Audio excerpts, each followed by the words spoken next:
So excited to talk to you. Thank you so much for your time, man. Oh, my pleasure. Huge fan. So, if you could just state your name and title for the record. This is Ernest Cline, and I'm the author of Ready Player 2. Thank you once again, and congrats on debuting #1 on the New York Times bestseller list, man. Thank you. That's never happened to me before. So Yeah, I know. So I'll start off the interview. The first book focuses on the incredible virtual world known as the Oasis, where people can be whoever they want to be and explore infinite worlds from the comfort of their own home. This book focuses on a new piece of technology known as the ONI that allows you to experience the virtual world through all of your senses. So, just by these two things alone, it's very clear you've got one hell of an imagination.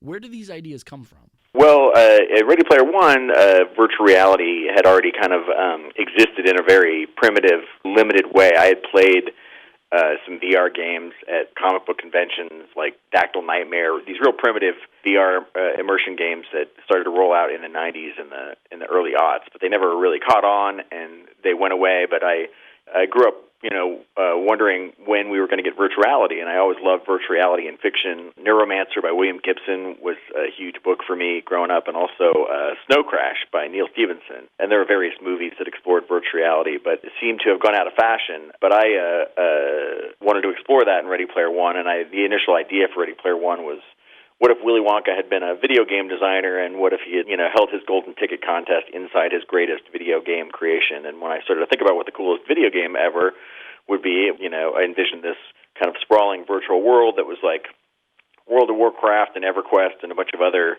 MMO games kind of all mashed up together and made real. But the thing that happened when I sat down to write Ready Player 2 was that a lot of what I had written just in the 9 years since Ready Player One had been published had already come about. There weren't commercially available VR headsets when Ready Player One was published in 2011, but now there are multiple competing brands, and I use virtual reality all the time and play virtual reality games with my friends.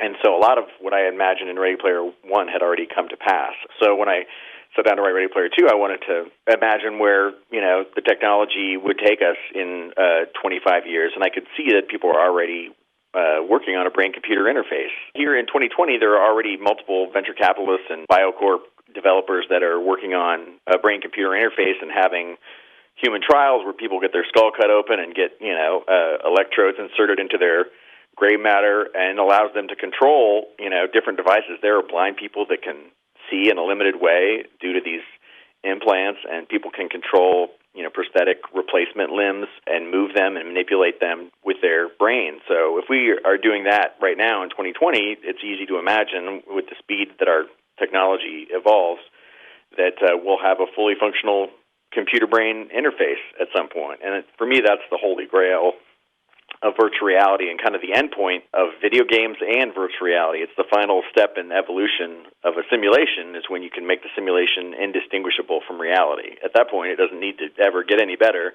If you already can't tell the difference between that and reality, then it gives you this whole alternate reality that you have control of. So I love thinking about technology and taking the current technology and where we're at now and trying to extrapolate it a few decades into the future, and then think about how it's going to affect people's day-to-day lives. That's like part of the job of a science fiction writer, I think. Now, I thought the first book was dark, but you really upped the ante with this next installment. The first yeah, man. The first one does a really good job at showing how dangerous the external world is and how various vices have ruined it. This one flips that idea on its head and shows the reader that the Oasis, and especially the ONI, are in a way a result of Halliday's own vices. It even sheds light on issues such as video game addiction and obsession. It's an interesting contrast, but what made you want to explore these themes? Haven't our characters been through enough already? Well, they haven't, clearly. When the characters, when I left the characters at the end of Ready Player One, a lot of people thought that was a, happily ever after ending, but not in my mind. It was a kind of a moment of happiness, but all the characters were facing huge problems in their lives, in that they had just inherited control of this company that is basically Google and Facebook and Twitter and Amazon all rolled into one. And as the new heads of this company, they're facing all these huge decisions and responsibilities and choices that are going to affect everyone on the planet, and they're all teenagers. So I knew that was going to create a lot of problems and tension between the characters. And also, Wade and Samantha had met on the spoiler. They had, met for the first time in the closing chapters of Ready Player One in person. So for teenagers who have just met in person, that relationship is facing a lot of challenges as well. A lot of people have to learn and grow throughout their 20s to learn how to be, a good partner in a relationship. And Wade has spent most of his life in the Oasis. So I knew those two things were going to present him with a lot of relationship challenges, personal and professional, problems that he was going to have to deal with. And then, added to that was this new technology that he's become the ambassador of, the O&I. So I just wanted to be honest to the characters and true to the characters and where I had left them and their maturity level and the problems facing them. And I also wanted to show that the heads of a giant tech corporation struggling with the implications of their technology, because that's what's going on right now. We have all these social media companies that are appearing before Congress to try to explain themselves, because it turns out they've developed a really effective mind control device that's now kind of spiraled out of control and is being used for things they never imagined they would be used for. And that's only like 10, 15 years into using social media, are we beginning to see the ramifications of it and how it can affect us on a personal level and also on a political and sociological level. So those are all things I wanted to explore as I introduced this new technology. I wanted to show how it would affect the characters and how it would affect the world at large. So for me, that's part of the fun of diving back into this world, is upgrading it and amping up all the elements that I introduced in Ready Player One and showing how the technology would evolve. Yes.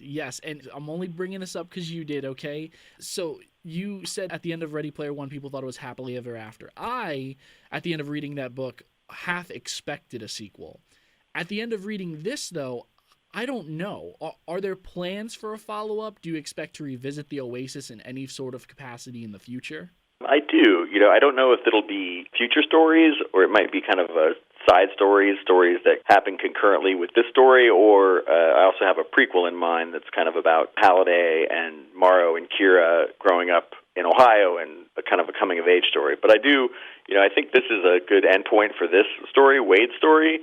But I do imagine possibly telling other stories in the Oasis. The Oasis is such a fun platform for storytelling because in the virtual world, anything can happen. Anything you can imagine can happen. So that's one of the fun things about using it as a backdrop for science fiction and fantasy stories, magic, all of that. Like magic and technology are kind of mixed in both work in the Oasis. So I do think I might tell other stories in that universe, but I want to leave it open.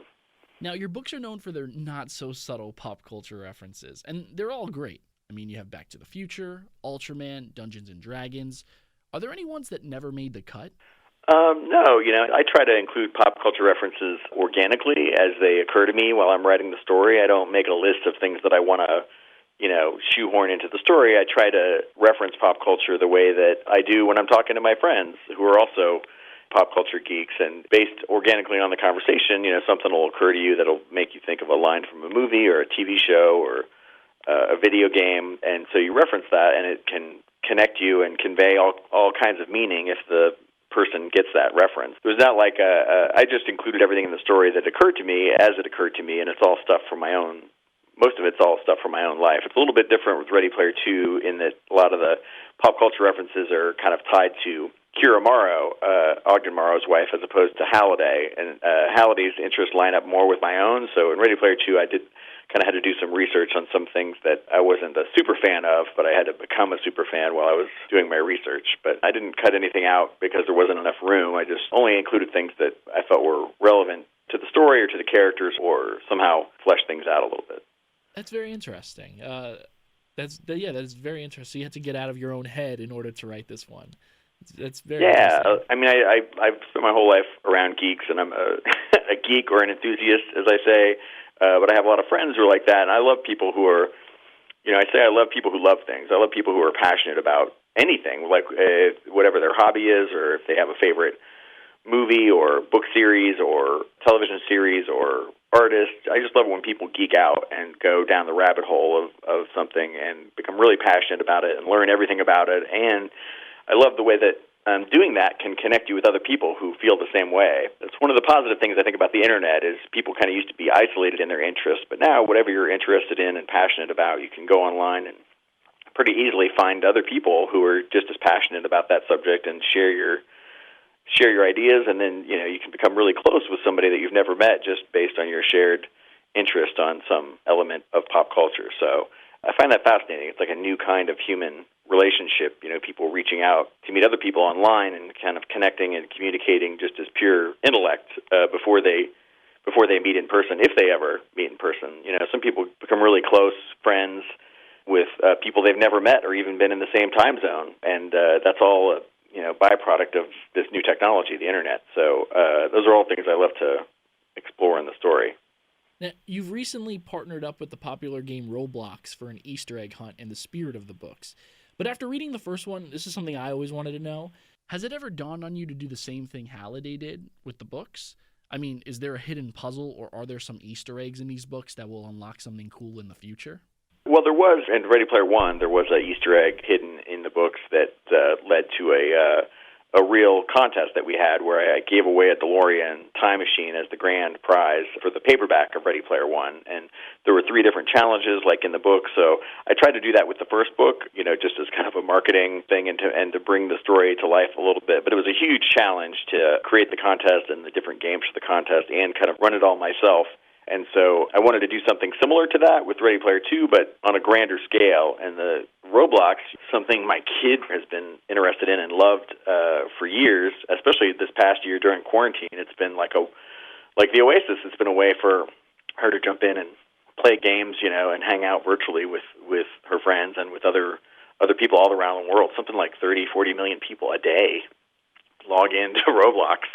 So it's, in some ways it's kind of the closest thing to the Oasis that I imagine. And we had done a Ready Player One event when the movie came out with Roblox, and it was like their most popular event that they ever had. So they were excited to do something for Ready Player 2. So I just really kind of contributed some ideas early on and let them know kind of the structure of the treasure hunt in the book, and they were able to create something similar. So I just love that. I love that kids who are, or adults who are fans of the book and want to kind of recreate that experience of going on a treasure hunt with their friends and competing for a prize with people all around the world, that you can do that in kind of a limited, scaled down way with Roblox. So I'm really grateful to those guys. And they tell me like 10 million people have already logged into the Ready Player 2 portal to experience that and go on the treasure hunt, that's amazing. Now, that is really cool, and I've actually pondered starting. I've never played Roblox, doing it just to see what it's like. So I might. I'll let you know if I do. Cool. Final question, and it's just because I would kick myself if I didn't ask. Have you been approached or informed about a sequel to Spielberg's Ready Player One adaptation? If not, do you see the story ever being told on the big screen? Conversations have begun with Warner Brothers about, possibly making a movie based on this book, but Hollywood's kind of in stasis right now, so it's kind of, we're all kind of living in uncertainty at this point in the film industry. But yeah, I think there's a chance. The first book, I never in a million years imagined it could be a movie because all the licensing and stuff that would be required, but by some miracle, that book found its way to the one film director who could get the rights to pretty much anything that we could think of. So this time around, I'm a lot more optimistic about it becoming a movie someday. But we will have to wait and see. Thank you so much, Mr. Cline. You are the best. I appreciate. I love the book. Very excited to see what you do with these characters in this world in the future. And I want to thank you so much for your time again. And once again, congratulations. Oh, thank you, sir. I enjoyed speaking with you.